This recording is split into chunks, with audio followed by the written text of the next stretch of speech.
Hey guys, welcome back. In today's video, I'm going to be going over 5 photography hacks that you can try in your own photos.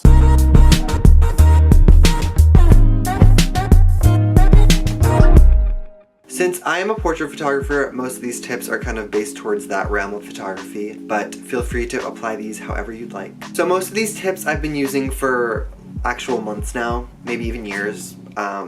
But I know at least 1 or 2 of these have definitely been floating around the internet. I wanted to show you guys how I've been able to implement these hacks into my photography and hopefully inspire you to do the same. So let's get on to the first one. So this one incorporates something we all have and use way too often, and that's our phones.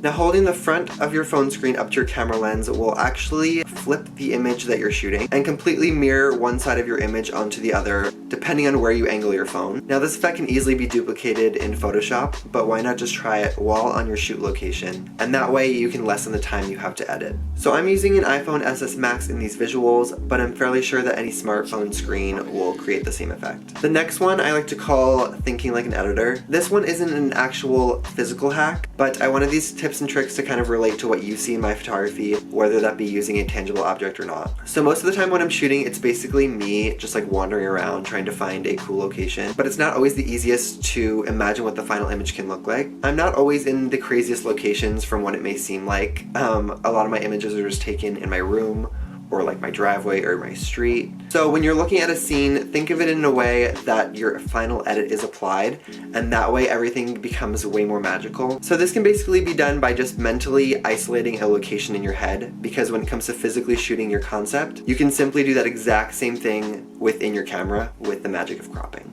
So this next one is also a non-tangible hack, kind of. I like to call this one the no model hack. As photographers, we're not always going to have models on hand when we get inspired. For me personally, it'll be like 3 a.m. and I'll get like a rush of inspiration and need to shoot, but I can't because it's 3 a.m. Do you see where I'm going? So this one just requires your hand, also your other hand, to take the picture. And it's as easy as just holding up your hand in front of the lens. Now you can either hold an object, throw an object, or just reach out. And this will look even cooler at a lower aperture like 1.4. Aside from using your hand, you can also set up a tripod and make self-timer your best friend. And that's actually how I got started into photography, was doing that exact thing, taking pictures of myself, because there was no one else around to do it. So moving on is the direct light hack, which also can be a substitute for a flashlight in some cases. So this one ranges from direct light being cast through a texture or bouncing direct light off an object. And this one in particular is one of my favorites just because you can always find something new to create different effects with. My favorites I've played around with have been bouncing direct light off a sequin pillow.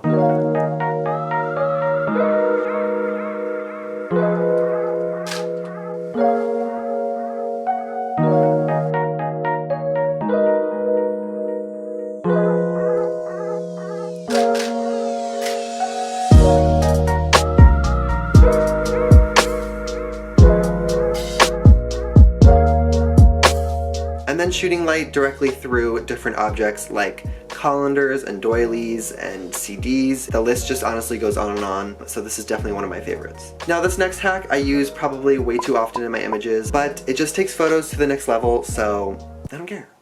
And this one's just as simple as holding a leaf up to your camera lens. Now this one also works best with the low aperture, like 1.4. So holding that leaf or whatever object you'd like to use up to the corner of your camera lens will create a super magical vibe. Now I also wanted to note that holding up an object that relates to the scene you're shooting will give this a more convincing effect. For this, I grabbed a leaf that was also shown somewhere in the back of the image. This way it doesn't throw off like the fake depth we're trying to create here, and also just the overall colors of the image. So I hope you guys enjoyed all those tips and tricks.